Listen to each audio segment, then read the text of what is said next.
Hello, नमस्ते, प्रणाम, हर हर महादेव। हम आप सबके भाई बानी दीपक दीपांशु। तो भैया आज रो सब खातिर एगो बालू माफिया वाला गाना लेकर के आइल बनी, जौन रंगदारी बालू गाना बा। रंगदारी बालू माफिया गाना हटी। तो हमारा आशा ना पूरा विश्वास बा कि भैया आप लोग की गाना हमारी लिखल मैटर आप सबके बहुत ही बेहद पसंद आई और अच्छा लगी। और आप सबके प्यार दुलार और आशीर्वाद सपोर्ट अपने भाई दीपक दीपांशु के और इस चैनल के जरूर मिली और आप लोग जरूर देहब जा भैया। तो चलिए भैया, जे भी अभी तक ले हमारे इस चैनल के सब्सक्राइब नहीं कीजिए पहले प्लीज़ आप लोग सब्सक्राइब करके बेल आइकन प्रेस कर लीजिए।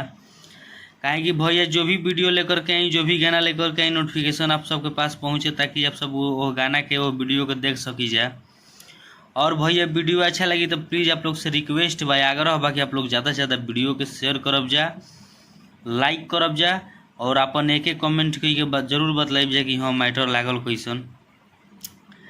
और जे भी भैया के हमसे पर्सनल गाना लिखवावे हो कि या म्यूजिक बनवावे हो कि तो भाई हमारे नंबर पर संपर्क कर सकते हैं लोग। हमारे नंबर डिस्क्रिप्शन बॉक्स में और वीडियो की स्क्रीन पर सभी जगह मिल जाई। तर्ज बा बालू माफिया दीपक दीपांशु।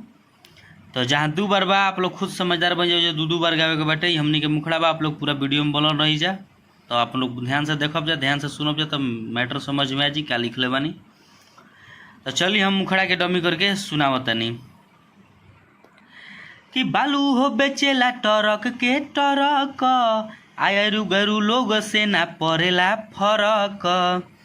कि बालू हो बेचेला टरक के टरक, आयरु गरु लोग से ना पड़ेला फरक। कि कौनो बोले ना पारा भारी ओकर चले रंगादारी, कि उहो कइले बाटे बालू से टक ढाला।